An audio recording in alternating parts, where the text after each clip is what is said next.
आऊज़ु बिल्लाहि मिनश्शैतानिर्रजीम बिस्मिल्लाहिर्रहमानिर्रहीम। अस्सलामु अलैकुम या अली मदद। मोमिनीन व मोमिनात की खिदमत में माह रमज़ान के 28वें दिन 28th डे ऑफ माह रमज़ान करीम की दुआ और उसकी फ़जीलत लेकर आए हैं। जो बंदे मोमिन और मोमिना आज के दिन इस दुआ को पढ़ेगा, खुदावंद मुताल उसे गाफिल लोगों की फहरिस्त से दूर कर देगा। खुदावंद मुताल उसे जन्नत में खुल्द में 1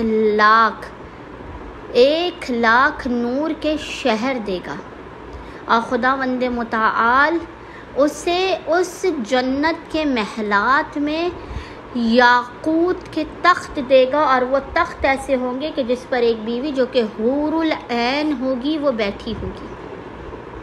खुदावंद मुताल उसे साहिब इज़्ज़त लोगों में बना देगा। खुदावंद मुताल उसे अपने आप से करीब तर कर देगा, उसके गुनाहों को बख्श देगा, उसकी हाजात को कबूल व मकबूल कर देगा और उसके रिज़्क़ को खोल देगा।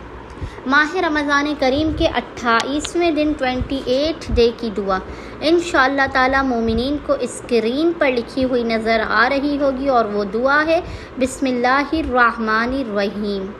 अल्लाहुम्मा वफ़्फ़िर हज़्ज़ी फ़ीहे मिनन नवाफ़िल व अकरिमनी फ़ीहे बिल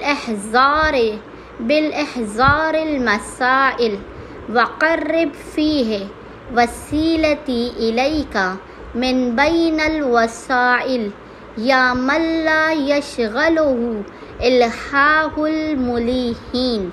उम्मीद करते हैं मोमिनीन और मोमिनात की अक्सरियत माह रमज़ान करीम के 28वें दिन 28 डे की इस दुआ को लाज़मन पढ़ेंगे और हमें और हमारे खानेवादे को अपनी खुसूसी दुआओं में नाम लेकर याद रखेंगे। अल्लाहुम्मा सल्ली अला मुहम्मद व आलि मुहम्मद व अज्जिल फ़राजुहुम अजमाइन।